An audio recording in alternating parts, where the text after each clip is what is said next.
Sawa na ba kayo sa mga loan application na nagkalat dyan sa iOS? At yung mga bagong naglalabasan na utangan is hindi nyo makita sa Google Play Store. Pues, ang pag-uusapan po natin ngayong araw is isang loan application na makikita nyo sa Google Play Store. Yes po, pang Android po ito. Pero bago ka pumunta dyan sa Google Play Store para ma-download ka agad-agad itong loan application na pag-uusapan natin ngayon is panoorin mo muna to hanggang dulo. Para at least, at the end of this video, malalaman mo kung okay ba yung app na to. At magkano nga ba yung pwedeng ipautang nila sa atin. So ito guys, ang pag-uusapan natin ngayon is pwedeng magpa-loan ng 50,000 pesos. Ka-update lang po nito noong January 20, 2025. So check natin kung anong meron dito at kung anong update meron siya. Yes po, ang spotlight natin is na kay Pocket Cash. So sabi nila dito guys na improve user experience, fix known issues. So tingnan natin guys kung ano yung mga na-fix dun sa application na Pocket Cash. Check natin kung okay na yung services na ino-offer sa mga mangungutang na tulad natin at check natin guys kung magkano na ba talaga ang offer ni Pocket Cash para sa mga first time na tulad natin na maglo-loan dito at magta-try. So bago natin guys pag-usapan si Pocket Cash sa mga sumali po sa aking pa-weekly Gcash giveaway, nako naka-announce na po nung Monday kung sino-sino po yung 5 lucky winners ko. So next Monday po, mag-a-announce po ulit ako kaya ano pang inaantay mo dyan? Kung hindi ka pa po nakasubscribe,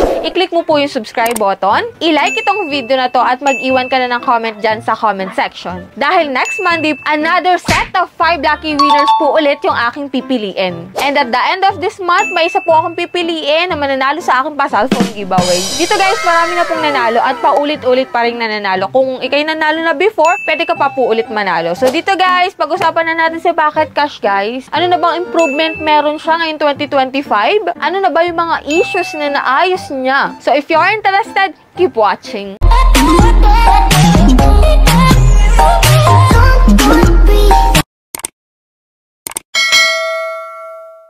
So, disclaimer na hindi po tayo agent or promoter nito. So, dito guys, muli ko pong sinubukan si Pocket Cash para sa inyo para masilip natin kung ano na ba yung pagbabago sa kanya. Ano ba yung naging result nung pag-update niya sa kanyang app. So, ito guys. So, papakita ko dito guys yung mga screenshots ko ng pag-try ko muli sa kanyang application. Siyempre, hindi mo naman masisilip ang isang loan application pag hindi mo mismo a-applyan. So, dito guys, 50,000 yung offer niya with a daily interest rate of 0.05% daw. At ito pa, apply online and complete the form in as fast as 1 minute. So, napakadali lang daw. So, quick approval in 5 minutes with immediate fund disbursement. O, diba? Ito yung mga hinahanap natin, diba? Yung mga mabilisang mag-release at hindi pa pasikot-sikot sa pag-approve ng application natin. Pero check muna natin, guys, kung okay talaga to. So, yan, a variety of payment partners for you to choose from. So, SEC registered daw ito and fully protecting every user's privacy. So, check natin, guys. So, dito, guys, ang pinakang minimum na pinapalo niya is 1,000 to 50,000 pesos. May interest nga siya na 0.05%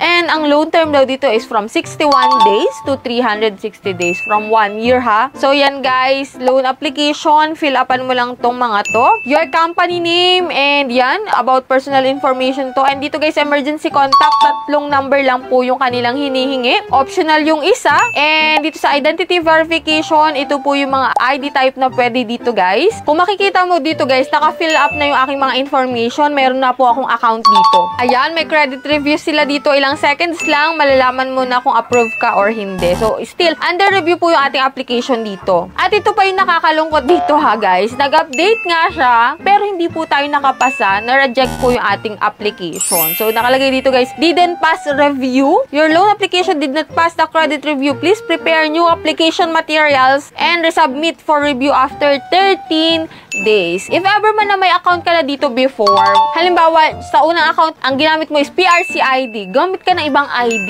And then, halimbawa, Gcash yung pinili mo, gamit ka po ng ibang Gcash account. So, yun lang guys, yung ilang nakikita ko na dapat mong baguhin kapag ikaw ay maglo-loan muli dito kay Pocket Cash. Pero guys, ito yung mga ilang review na rin sa mga nakapag-loan na diyan kay Pocket Cash. Kaya if ever man ikaw ay first time makinig ka dito sa mga babanggitin ko na binigay na review ng iba. Dito pa lang lang ha, noong January 26, 2025, sabi dito, if there's a 0-star rating, I rate 0. O, diba?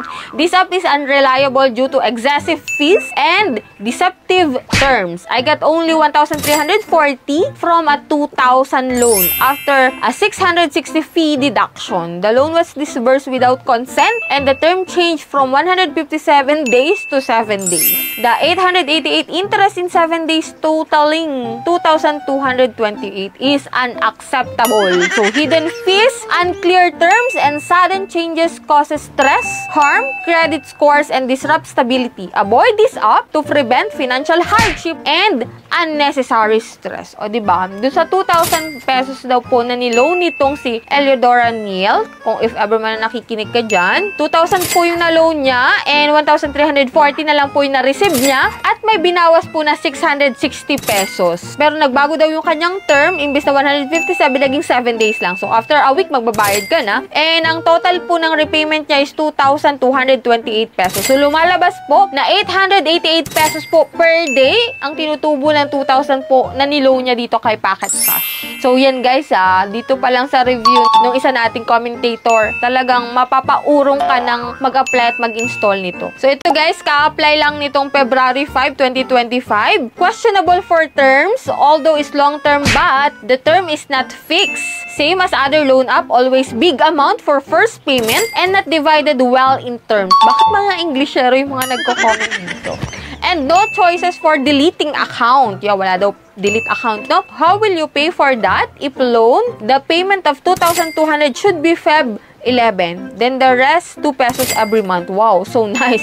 This should ban also other app. O, diba? 2,220 pesos. Malaki na agad yung babayaran mo sa first payment. So, basa pa tayo guys ng ibang comment dito. Ito, February 12, 2025. Dito lang 12, no? This app is a scam. The term changed from 157 days to 7 days. And I loaned 2,000 but I received 1,340 only. It's really a scam. It's horrible app. O, diba? Dun pa lang guys sa tatlong binasa ko na review, makikita nyo na agad kung anong meron dito kay Pocket Cash. Dito pa lang parang makakapag-isip ka na okay ba talaga? Kasi dun nga sa sinabi na 2,000 yung na-approve pero 1,340 lang yung na-receive nila. Tapos mas malaki pa yung total repayment. So dito guys, for me dun sa mga nabasa ko, hindi siya recommended. Kasi biruin mo 157, naging 7 days lang. Pabago-bago yung kanilang terms. Tapos may mga hidden charges din na hindi nakalagay sa kanilang details of the loan. So yan guys, yan lang yung review natin ngayong 2025 dito kay Pocket Cash. Even though siya ay nag-update, nag-fix ng some issues, pero still ganun pa rin guys, ganun pa rin yung mga nasasabi ng mga nakapag-loan na. Yun nga lang guys, malungkot hindi natin nasilap kasi tayo pumasa, na-reject yung application natin. So this time guys, if ever na nakapag-loan ka na dyan kay Pocket Cash, share mo na po yung iyong experience, magkano yung na-loan mo, magkano yung na-receive mo, may harassment ba na nangyayari sa'yo. So that's it. Sa mga hindi pa dyan nakasubscribe, i-click mo na po yung subscribe button para updated ka sa ganitong usapan. And syempre,